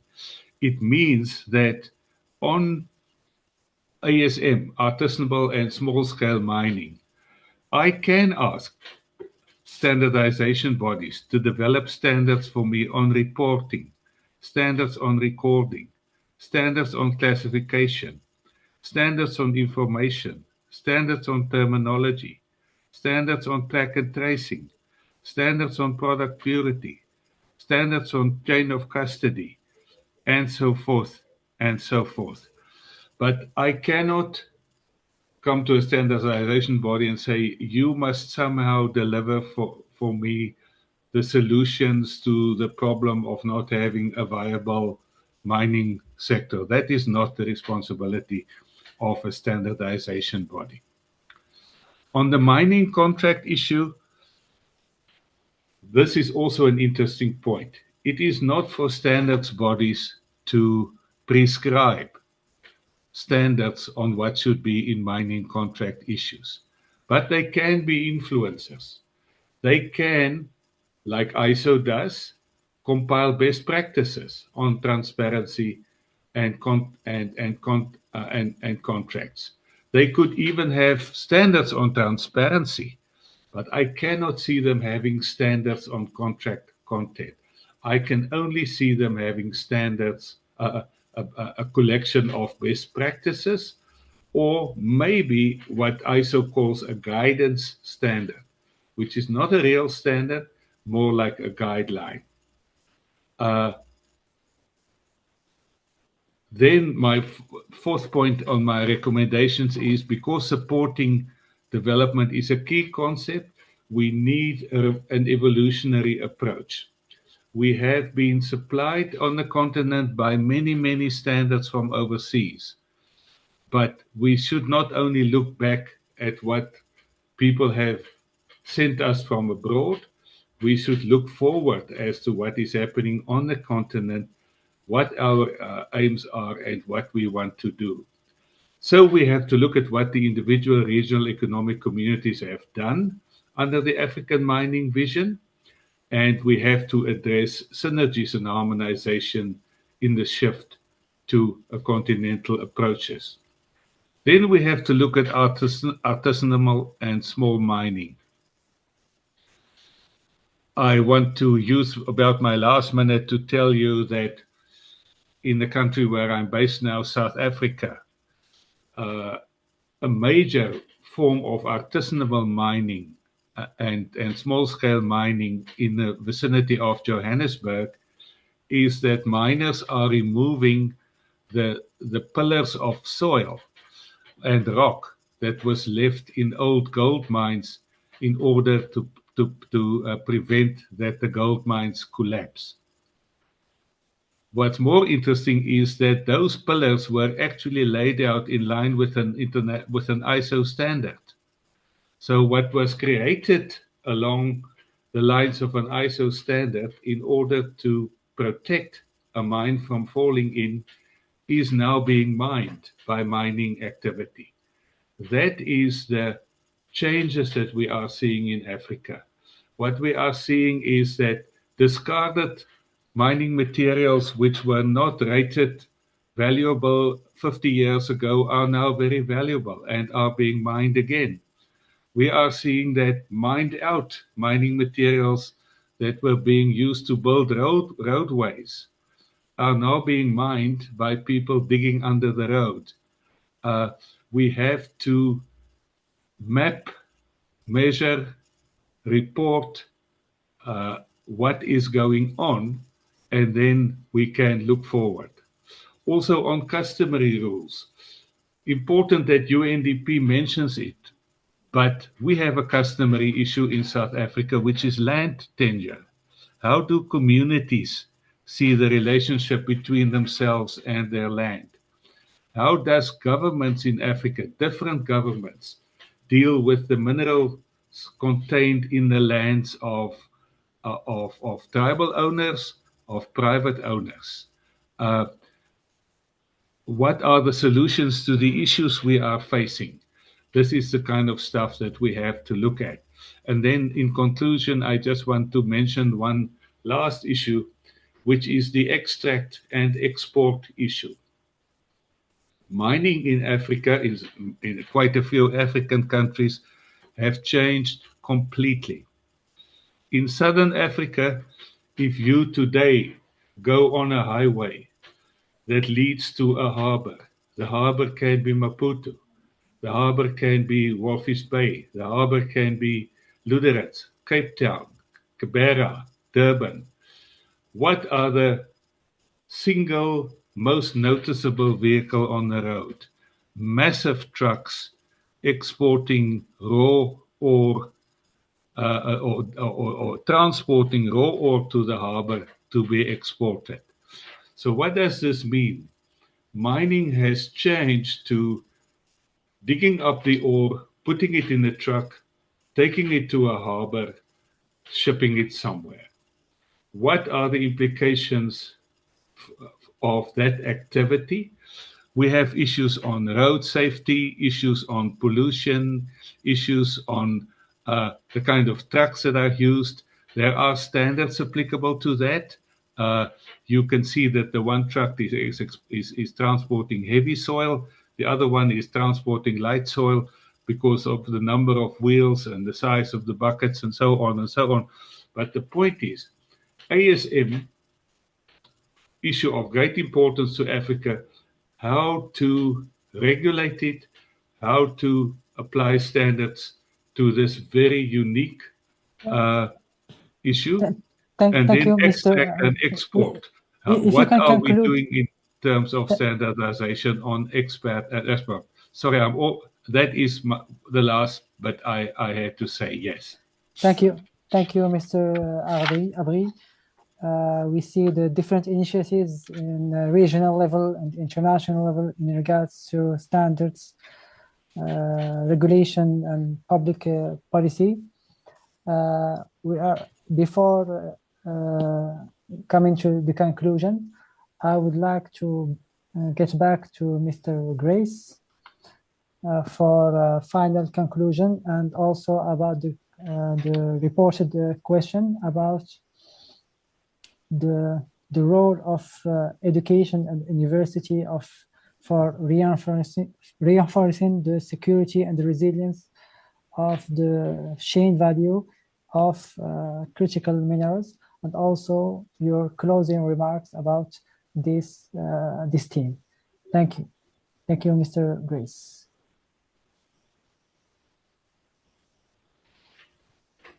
Madame Grace, je répète ma question. Est-ce que vous êtes avec nous? Oui, oui, je suis là. Vous Oui, pouvez oui, répéter, s'il vous plaît? Oui, oui. Je disais donc, avant de conclure cette session de webinaire, est-ce que vous avez un mot de clôture, notamment par rapport au rôle de l'éducation et des universités qui peuvent jouer pour renforcer la sécurité et la résilience des chaînes de valeur des minéraux critiques? Vous avez 1 minute, s'il vous plaît, pour conclure. Très bien, merci pour la parole. Et je pense que je l'avais déjà dit, je vais vraiment le souligner sur l'importance d'avoir de l'expertise locale. Quand je parle d'expertise, c'est qu'il faudrait que ce soit vraiment une expertise de pointe qui va permettre à l'Afrique d'aller au niveau de l'innovation et de la technologie de pointe. Et donc, c'est là que interviennent les universités, c'est là que interviennent les centres de recherche, les centres d'excellence pour pouvoir répondre à ce besoin-là de formation, pour pouvoir répondre à la formation du capital humain. Aujourd'hui, l'OCP investit déjà dans ce domaine-là, mais je pense que c'est vraiment insuffisant à l'échelle de l'Afrique et qu'il faudrait que plusieurs pays d'Afrique se mettent les uns à côté des autres pour pouvoir y répondre. Voilà. Merci, Madame Grace, pour ces mots de clôture. Est-ce que je peux avoir Monsieur Yassine Fliou? Est-ce que vous avez des mots pour clôturer cette séance, des recommandations finales pour réussir un peu comment partir en vue de ce contexte qu'on a, des présentations qui ont eu lieu? Est-ce que vous avez des recommandations? Tout d'abord, je vous remercie pour avoir nous invité pour participer à ce webinaire qui nous a permis de savoir plus des informations sur ce qui est en relation avec la normalisation et la standardisation des activités minières. Et nous, de notre part, l'ONIM est à disposition de tous les participants s'ils ont plus des informations détaillées sur les standards qu'on utilise pour des rapports pour les activités minières. On est à votre disposition pour partager avec vous toutes les procédures de normalisation, les rapports, pour partager avec vous notre expertise dans ce domaine. Merci, Monsieur Yassine. Monsieur Jacob, il est parti, je viens d'être informé. Donc, on passe à Monsieur Abri pour un mot de clôture. Brièvement, je sais que votre présentation a déjà abordé les principales recommandations, mais si vous pouvez brièvement la recommandation la plus importante qui vous semble pour conclure ce webinaire.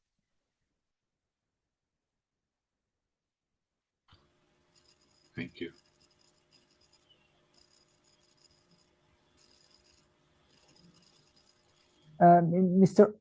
Mr. Abri, if you have one final minute takeaway. Yes, if I have a final minute of takeaways, I want to repeat my point that standards bodies are technical, highly qualified people, but they themselves develop standards by getting in industries, other stakeholders, and so on and so on.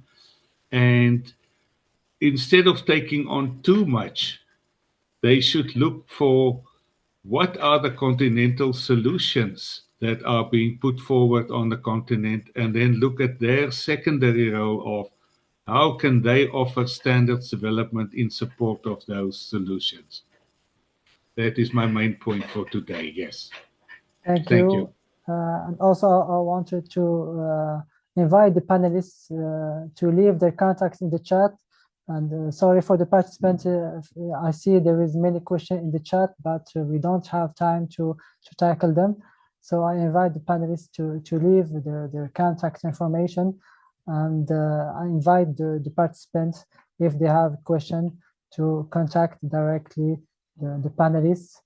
And with that, I leave the floor to Mr. Akongu from Central Secretariat of ARSO to present the next steps of ARSO and to conclude the webinar. Mr. Akongu, the floor is yours.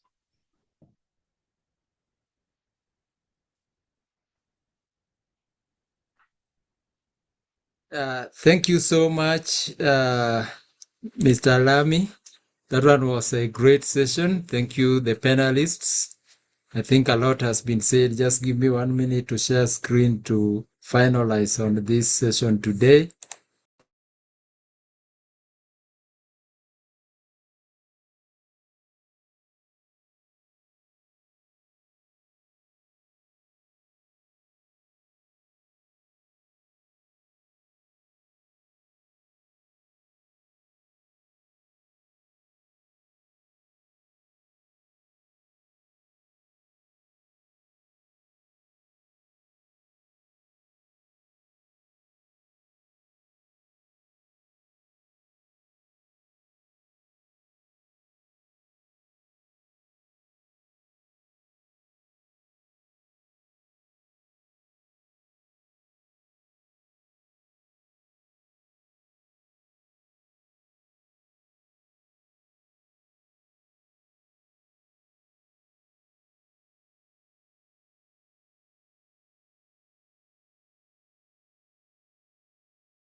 If you confirm that you can see my screen. Yes. Okay. Thank you very much. I think that one was a great opportunity because there is power in African mineral resources. Just did some analysis and so what is happening in the continent, and these are the facts. We are looking at real critical mineral boom and the energy transition, what is taking place, and we realize that like the solar energy, you cannot do without the minerals. So going forward, the issue of processing, the issue of extraction, processing, industrialization is key in this case, and that one has been highlighted. And the role of standards has really come up. So Africa is wealthy enough, and we really need to ensure that our minerals really support industrialization in the continent. At the same time, preserving the environment, which is very key, so that the next generation will also have a place to call home in Africa. We saw the plenary questions, we saw what was happening. We see within the analysis, we realized that countries have been nicknamed in different ways. South Africa is the mineral superpower, Nigeria, the oil giant writing its energy story, Libya, the quiet reserve, Algeria, gas, oil, and the Sahara's hidden wealth, Angola, the Atlantic oil frontier, Guinea, the bauxite kingdom, Zambia, the copper backbone of electrification, Mozambique, the gas frontier, Zimbabwe, the lithium and platinum dark horse. So we have the opportunity, and a lot is happening. If you can see here, is saying what you cannot do without the minerals, the changing environment, what these countries are now doing, and that is the way forward. And the key among them is the architecture, the issue of processing. The architect here, now standardization comes in. And our panelists have done a lot of these presentations. We have learned a lot from ASTM International and the importance of standardization. We have learned a lot from Mr. Abre and the issue of the legal issues and the need for the standards. And we have learned a lot from Ms. Grace, who has highlighted the need for security of the critical minerals of Africa, because that is where everything lies. And also we have learned a lot from Mr. Ruben about how the harmonized standards and how ARSO is also doing its role. And Abre said that the African Union has done a lot of policy, but now implementing this policy through standardization is key. We thank Ian also for highlighting the Morocco, what Morocco is doing in terms of standardization. Morocco is doing a lot, and we can always visit their site. About the next webinar session, we say we started in 2020 and we are moving. And normally we get feedback. Feedback comes from the delegates, from the participants, and they propose that we want to hear more about. Now we are in the African mineral resource. Now we are being taken to the seas. The blue economy. Can we really also revolutionize the blue economy so that at the end of the day, the African water resources can also generate wealth for the continent in this sustainability era? So on 26th August 2026, we are looking forward to having a webinar at the 69th session on blue economy for sustainable development, sustainable use of blue economy resources for economic growth, improved livelihoods, and the role of standardization. Normally, we cannot talk about economic development as ASO without highlighting the role of standardization in all the cases. So these are our topics. ASO welcomes you also through the Kenya Bureau of Standards, the 32nd ASO General Assembly events that will be held in Mombasa. The events, as per our last webinar, were supposed to be in Uganda, but there is change of venue. So for all the delegates, for all the stakeholders, welcome on behalf of the Kenya Bureau of Standards and the Kenyan government to Mombasa, Kenya for the 32nd ASO General Assembly events. 1 week of capacity building, 1 week of discussions, and 1 week of strategizing, as we are also going to develop or share a draft of the 2027 to 2032 ASO strategic plan. And when we do our webinars, we take care of the resolutions, the recommendations, and it forms part of our next strategic plan. So our webinars have been very strategic in ensuring that the strategic goals and direction of ASO is aligned to the expectations of Africa. Like now, we cannot do without the mineral resources. Ruben highlighted the technical harmonization committees that we have. Through these webinars, we develop that, and it is fed in our strategic plan. With that, and on behalf of our Secretary General, we want to thank you very much for always being in the ASO webinar sessions. We highlighted that we are going to share, as we saw it on the screen, we are going to share the presentations that we have. At this particular moment, I will call the Imanor representative of the Director General to say a word of bye and appreciation before our ITC team calls for photo taking, so that we commemorate this day of the power of the African minerals. Thank you, Isam. Just a word of appreciation.